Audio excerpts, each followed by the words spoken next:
அஸ்ஸலாமு அலைக்கும் வரஹ்மத்துல்லாஹி வபரகாத்துஹு. அன்பார்ந்தவர்களே, அதிகமான காலம் வாழக்கூடியவர்கள் யார்? முதலாவது மலக்குமார்கள். அதே போன்று ஜின்களும் அதிகமான காலம் வாழ்கிறாங்க. சுலைமான் நபி அலைஹிஸ்ஸலாம் அவங்களோட காலத்தில் 15 வகையான ஜின்கள் இருந்தாங்க. இதில் ஒரே ஜின் தான் இதுவரையில் வஃபாத்தாகி இருக்கிறாங்க. மற்ற எல்லா ஜின்களும் இன்னும் உயிர் வாழ்கிறாங்க. அதே போன்று இந்த யஜூஜ் மௌஜூஜ் கூட்டத்தார்கள் இவங்களும் உயிர் வாழ்கிறாங்க.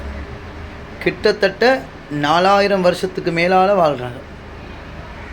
இவர்கள் ஒரு தாப்பைக்கு மதிலுக்கு அங்கால் அடைக்கப்பட்டிருக்கிறாங்க. லட்சக்கணக்கான யஜூஜ் மௌஜூஜார்கள் வாழ்கிறாங்க. அதே போன்று ஹிஜ்ர் அலைஹிஸ்ஸலாம் இவங்க 3000 வருஷத்துக்கு மேலே வாழ்கிறாங்க.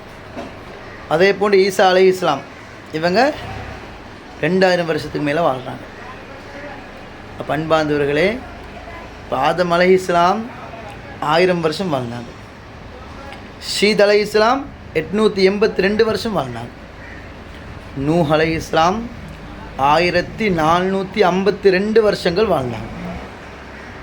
இந்த நூஹ் அலைஹிஸ்ஸலாம் இருக்கிறாங்க தானே, இவங்க 950 வருஷங்கள் இஸ்லாத்தை பரப்பினாங்க.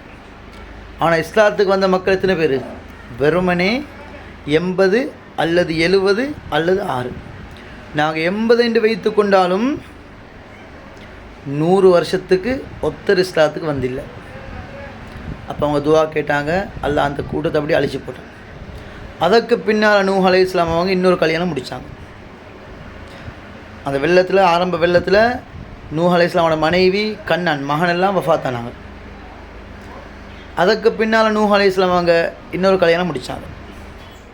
அந்த பெண்மணிக்கு 3 பிள்ளைகள் கிடைச்சாங்க. ஹாம், சாம், யாபிஸ். இந்த யாபிஸின் கூட்டத்தில் வந்த மக்கள் தான், வரக்கூடிய மக்கள் தான், வந்த மக்கள் தான் யார்? யஜூஜ் மௌஜூஜ். இந்த யஜூஜ் மௌஜூதார்கள் இன்னுமே வாழ்ந்து கொண்டு தான் இருக்கிறாங்க.